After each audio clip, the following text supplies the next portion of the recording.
Don't you love it when things are both easier and more affordable? Like when the rain washes your car for you. Or like when you save up to 10% by bundling your renters and auto insurance with USAA. Bundle with USAA and start saving. Get a quote today. Hilton brings you new ways to stay with experiences that let you capture the glory days. Introducing the Graduate Hotels. Each inspired by local college towns, these stays are always original and never boring. Get in touch with traditions all across the country and enjoy a stay that's a class above the rest. Book at Graduate Hotels with Hilton Honors Points at Hilton.com. It's a win-win. Hilton, for the stay. Saturday presents, in the red corner, the undisputed, undefeated Weed Whacker Guy.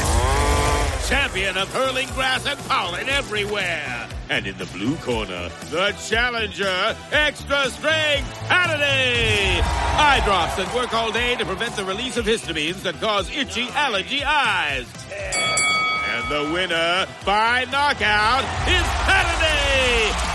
Saturday, bring it on. From the Fifth Quarter Studio in Madison, Wisconsin, you're listening to the Coaching Youth Hoops Podcast. They're playing basketball. Here's our hosts, Steve Collins, and Bill Flitter.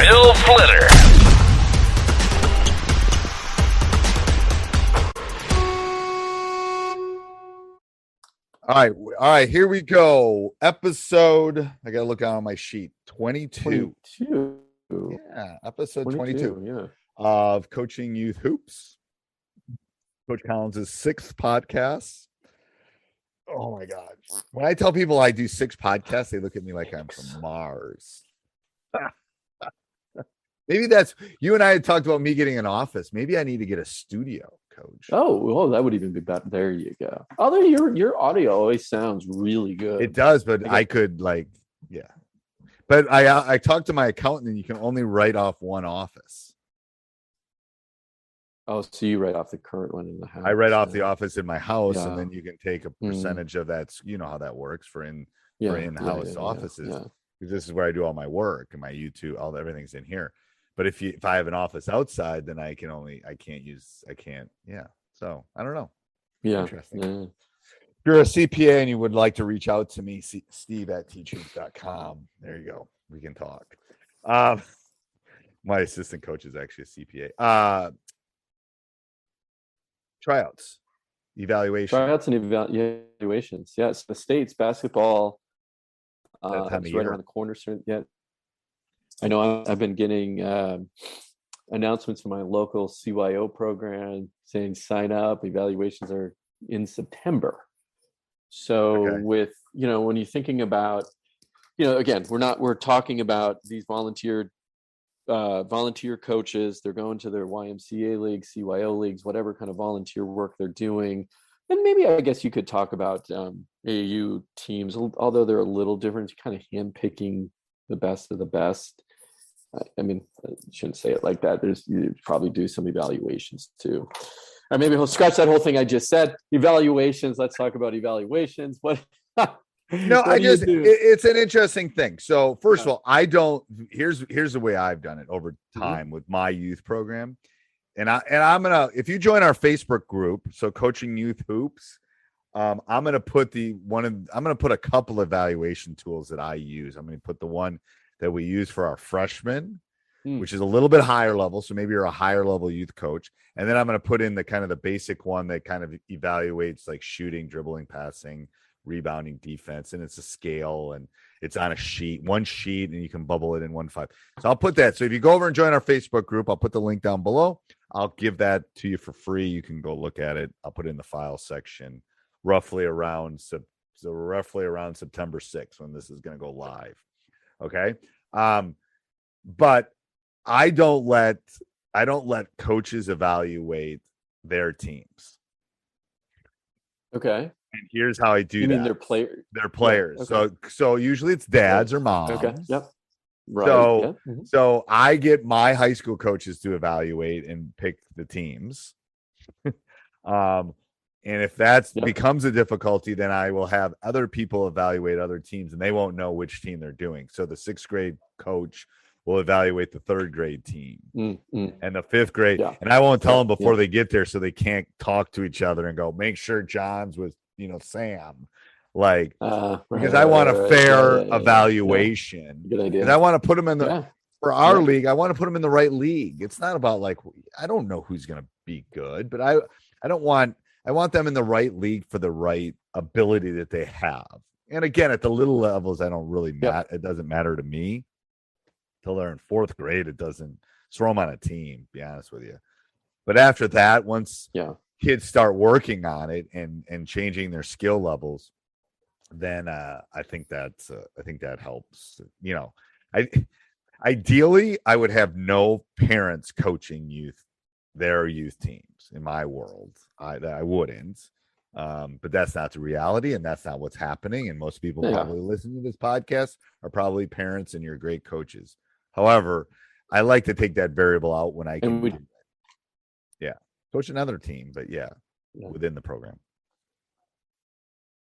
Yeah, and we do ours very similar too. We have an independent evaluator come in and or coaches from other teams that don't have any kids on the team, and that has significantly helped balance out in our leagues. And the teams are, we have 2 divisions, basically American and national, and American is all the 12 of the best kids, and then several teams of the national players, and there's always gray area kids, right? And that's the complaints come in, and the problem is, it's like I don't want scores of 82 to 12.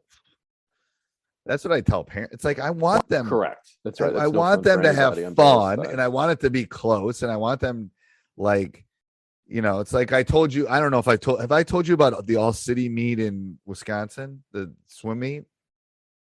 I told you about that in Wisconsin. Yes. Yep. Mm-hmm. Yeah. So it's similar to that. Yep. You want to put kids with the same ability, right? You want to put them in the same level. I think that's super important. Do you agree? Or are you frozen? I think he might be frozen.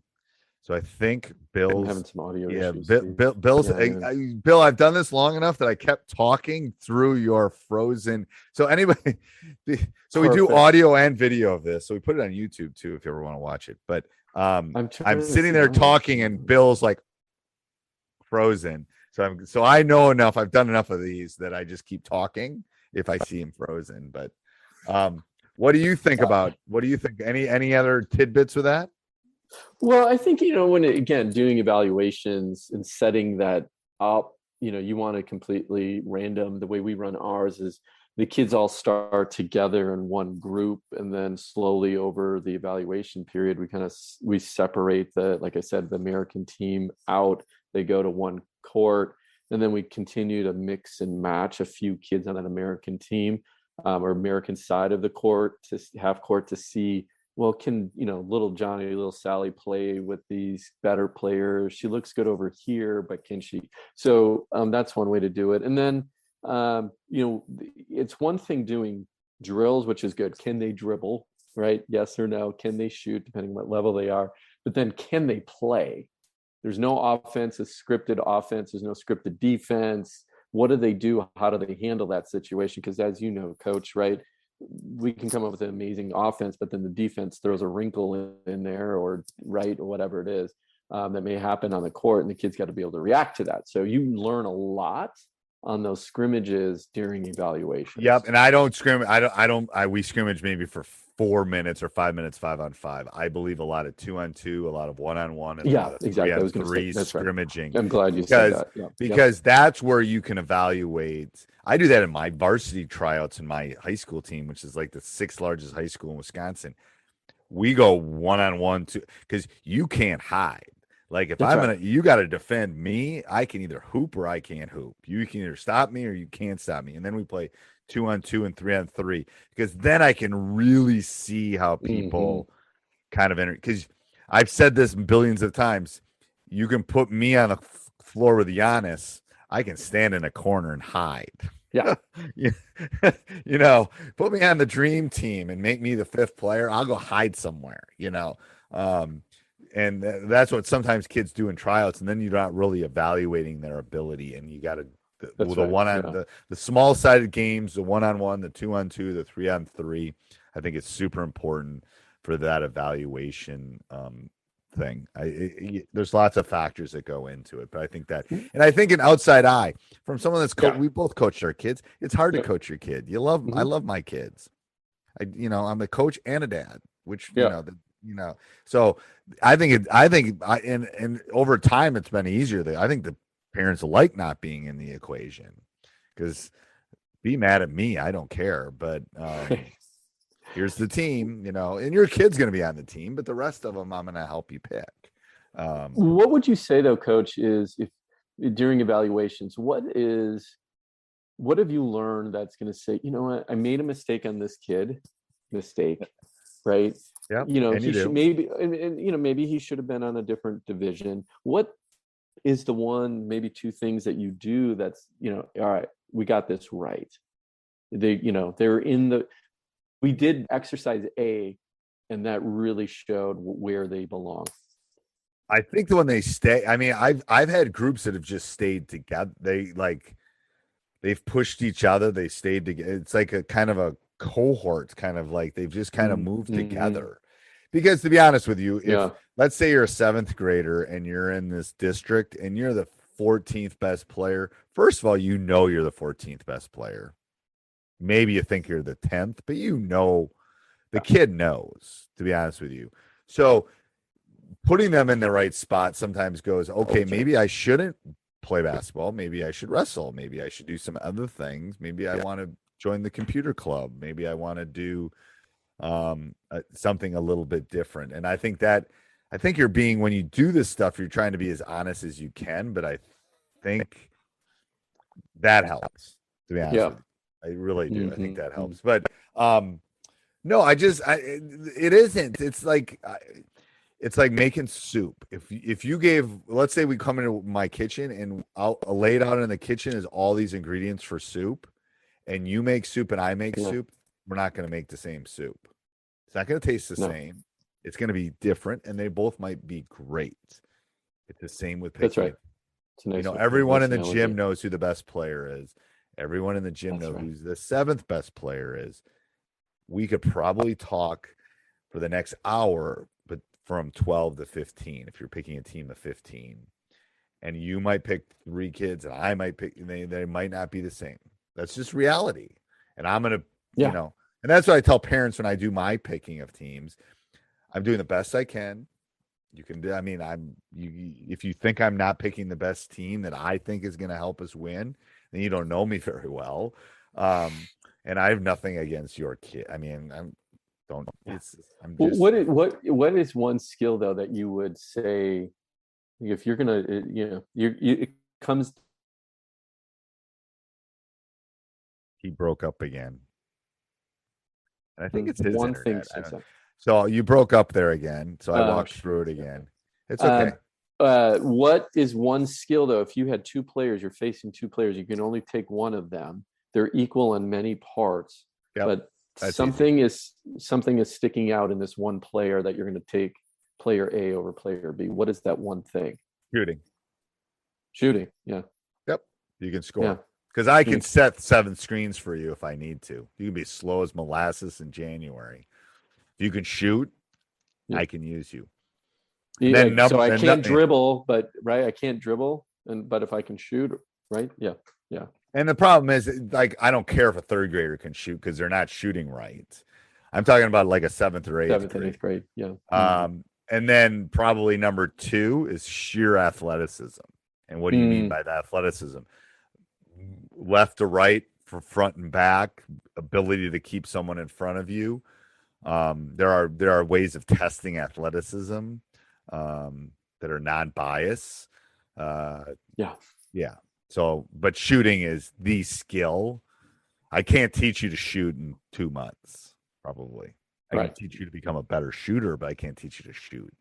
Shooting is like getting soccer players, young soccer players, because they play a lot of soccer, at least around. Soccer is big by us. So kids who always played a lot of soccer, and then like, I'm going to go try basketball. Fastest kids on the court, right? Fastest, and they see the court well. It's about spacing. Well. Yeah. Going back to what I said about Wesley. All right, what are we doing? The sub timeout Sally thing. What are we doing? Let's go this way. We're gonna talk full court press. So today's topic is full court press. Yeah. Are we subbing? Right? Are we scoring, subbing, or are we taking a timeout on it? Let's break it into 2 chunks. Okay. K through 4, 5 through 8. Or let's go. K through 4, 5 through 8. K through 4 would be timeout. Shouldn't do it. Shouldn't sub. Shouldn't press. Shouldn't do anything other than a half court. That's easy. And then 5 through 8. Let's go 5 through 6. 5 and 6 would be sub, maybe. Okay. Then 7 and 8 is absolutely score. You got by 7th grade, you're either going to be a basketball player or you're not going to be a basketball player, probably. Yeah. So you better start putting some time in your ball handling, your passing, and your strength, and those kind of things. I think it's a perfect. I don't think we've had one like this either. I think it's a perfect progression. Mm-hmm. Younger ages, you shouldn't press. Middle ages, it depends on the team. I don't think don't embarrass anybody. And then the older grades, game on. Yeah. I totally agree with that. If you take a team to a tournament on the road and you can't handle pressure in 7th grade, you are gonna get it handed to you. That's for sure. Like, you are gonna walk out of the gym talking to yourself, and people are gonna commit you because you're gonna lose 112-6. Yeah, because that's how people beat you. They're just gonna pressure you. Yeah. Right. Yeah. Good topic. All right. Till next week, Coach. Till next week. This podcast is part of the Sports Social Podcast Network.